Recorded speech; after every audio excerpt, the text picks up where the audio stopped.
यह कोई साधारण लड़का नहीं था, लेकिन उसकी हालत किसी टूटी हुई मशीन जैसी हो चुकी थी। चेहरा बुझा हुआ, आंखों के नीचे काले घेरे, आत्मविश्वास शून्य, और मन जैसे अंदर से घुन लगा हो। जो लड़का कभी भीड़ में चमकता था, अब भीड़ से बचता फिरता था। दिन में 3 बार मोबाइल स्क्रीन पर झुका रहता और रात को अपने अपराध बोध में डूबा होता। हर सुबह एक वादा करता, अब नहीं करूंगा, और हर रात वह वादा टूट जाता।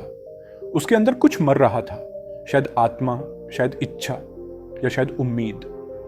कोई समझ नहीं पा रहा था कि हो क्या रहा है। शरीर स्वस्थ था पर मन बीमार। डॉक्टरों ने थक हार कर कहा, सब ठीक है, पर वो जानता था कुछ भी ठीक नहीं है। एक आदत थी जिसने उसके पूरे जीवन को बांध रखा था, वीर्यपात। पर तभी एक सपना आया। एक ऐसी भोर आई जब सब कुछ बदलने लगा, और तब शुरू हुआ उसका असली सफर, शून्य से शिखर की ओर। एक रात जब आनंद सबसे अधिक टूट चुका था, उसने एक सपना देखा। सपने में एक शांत जंगल था और एक वृक्ष के नीचे एक दिव्य पुरुष ध्यान में बैठे थे, भगवान बुद्ध। आनंद ने उनसे पूछा, भगवान, मैं इस आदत से थक चुका हूं, ये मुझे खोखला कर रही है, मैं क्या करूं? बुद्ध मुस्कुराए और बोले, तुम भोग में आनंद ढूंढ रहे हो, लेकिन भोग की प्रकृति ही असंतोष है। जैसे खारा पानी प्यास नहीं बुझाता, वैसे ही यह आदत तुम्हारी आत्मा को सुख नहीं दे सकती। मन को प्रशिक्षित करो। संयम से जीवन में तेज आता है, और संयम वही कर सकता है जो जागरूक हो, जो सच देख सके। बुद्ध ने आनंद को जो सबसे पहला और सबसे महत्वपूर्ण मंत्र दिया, वह था जागरूकता। अपने मन की हर एक हलचल को बिना किसी प्रतिक्रिया के बस पहचानना और देखना। उन्होंने कहा, जब भी तुम्हारे भीतर कोई उत्तेजना, कोई इच्छा, कोई लालसा या कोई बेचैनी उठती है, तो उसे भागने या दबाने की कोशिश मत करो।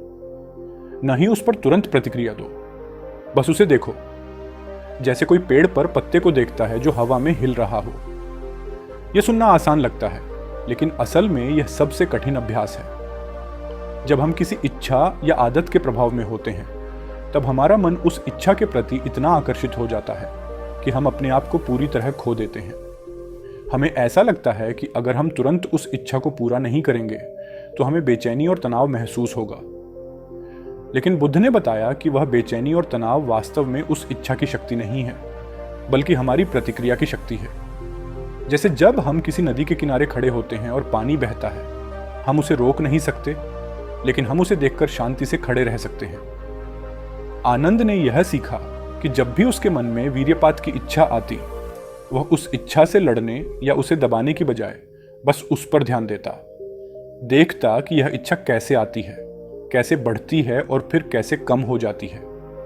वह महसूस करता कि यह इच्छा एक तरंग की तरह है, आती है, तेज होती है और फिर जाती है। धीरे धीरे जब आनंद ने इस तरह से अपनी इच्छाओं को देखने का अभ्यास किया, तो उन इच्छाओं की ताकत कम होने लगी। वे उसके मन पर उतनी पकड़ नहीं बना पाई जितनी पहले बना पाती थी। क्योंकि जब हम किसी चीज को पूरी तरह से देखते हैं, तो उसकी शक्ति अपने आप कम हो जाती है।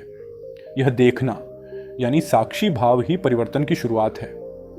इस जागरूकता से आनंद ने समझा कि वह इच्छाएं स्थायी नहीं हैं, वे अस्थायी हैं। और जब कोई चीज अस्थायी होती है, तो उस पर नियंत्रण करना संभव है। बुद्ध ने कहा था, जो संयम चाहता है उसे अपने शरीर और मन को मजबूत बनाने के लिए व्यायाम और श्रम से मित्रता करनी होगी। ये केवल शब्द नहीं थे, बल्कि जीवन का एक ऐसा नियम था जिसे अपनाए बिना कोई भी व्यक्ति सच्चे संयम को प्राप्त नहीं कर सकता। आनंद ने इस बात को दिल से स्वीकार किया। उसने निश्चय किया कि वह सिर्फ मन को ही नहीं, बल्कि अपने शरीर को भी सजग और मजबूत बनाएगा। सुबह की ठंडी हवा में, जब दुनिया अब भी जाग रही होती थी, आनंद ने खुद को जगाया और दौड़ने लगा। शुरुआत में यह आसान नहीं था। शरीर थक जाता, सांस फूलती, पैर भारी लगते। लेकिन उसके दिल में एक नई आग जलने लगी थी, एक ऐसी आग जो उसे उसके पुराने बुरे व्यवहार से दूर ले जा रही थी। हर दिन 30 मिनट की दौड़, हर दिन थकान में मिलने वाला वो अजीब सा आनंद उसे भीतर से नई ताकत देता। ये आनंद शारीरिक नहीं, बल्कि मानसिक था। वह खुशी जो मेहनत और प्रयास से आती है। ये वह आनंद था जो पुराने बंधनों को तोड़ने की शक्ति रखता था। धैर्य के साथ उसने महसूस किया कि जब शरीर थक जाता है, तो मन भी शिथिल होता है और पुरानी आदतों के लिए जगह कम हो जाती है। व्यायाम ने उसकी इच्छा शक्ति को भी मजबूत किया और उसके मन के आंधी तूफान धीरे धीरे शांत होने लगे। श्रम ने उसे सिखाया कि असली सफलता आराम में नहीं बल्कि कठिनाइयों में है। जब वह दौड़ते भागते हुए खुद को हर दिन एक कदम आगे ले जाता तो उसे लगता कि अब कोई भी आदत उसे कमजोर नहीं कर सकती। जिस सुख के बाद ग्लानि होती है वह असली सुख नहीं बल्कि दुहक है। असली सुख वह है जो थोड़ा कठिन जरूर लगे लेकिन अंततः मन को शांति दे। आनंद ने यह समझकर अपने कमरे की दीवार पर एक श्लोक टांग दिया, कामानम अधिनिवेशो दुखो निब्बाणम परमम सुखम, जिसका अर्थ है इंद्रिय सुखों की लिप्सा दुहक का कारण है, जबकि निर्वाण यानी आत्मिक मुक्ति ही सर्वोच्च सुख है। यह श्लोक आनंद के जीवन का मार्गदर्शक बना। उसने सांसारिक इच्छाओं से ऊपर उठकर शांति की खोज को अपना लक्ष्य बनाया। यही सोच उसे सही रास्ते पर ले गई। 6 महीने बीत चुके थे। जो लड़का कभी अपने मन के तूफानों में डूबा रहता था, आज वह पूरी तरह बदल चुका था। अब उसकी आंखों में वह चमक थी जो कभी खो गई थी। उसकी आवाज में आत्मविश्वास था जो सुनने वाले को भी ऊर्जा देता। वह पहले से ज्यादा मजबूत, स्थिर और खुश नजर आता था। वह अब अपनी पुरानी आदतों से मुक्त था। उसने वीर्यपात की समस्या को अपनी इच्छा शक्ति और बुद्ध की शिक्षा से पूरी तरह पार कर लिया था। इस परिवर्तन ने उसके जीवन में एक नई ऊर्जा और स्पष्टता लाई थी। उसका मन शांत था, उसके विचार सकारात्मक थे और उसके दिन अच्छे कार्यों से भरे थे। जब भी कोई उससे पूछता, तू इतना शांत और स्थिर कैसे हो गया, तो वह मुस्कुराता और सरलता से जवाब देता, मैंने सिर्फ एक आदत छोड़ी थी और पूरी दुनिया बदल गई। वह जानता था कि इस छोटे से निर्णय ने उसकी जिंदगी की दिशा बदल दी थी। उसकी कहानी आज भी कई लोगों के लिए प्रेरणा बनती है।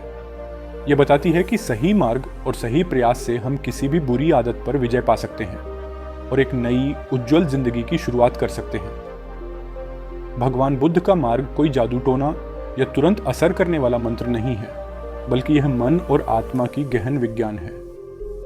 यह वह विज्ञान है जो हमें अपने भीतर की गहराइयों को समझने, अपने विचारों और भावनाओं पर नियंत्रण पाने की कला सिखाता है।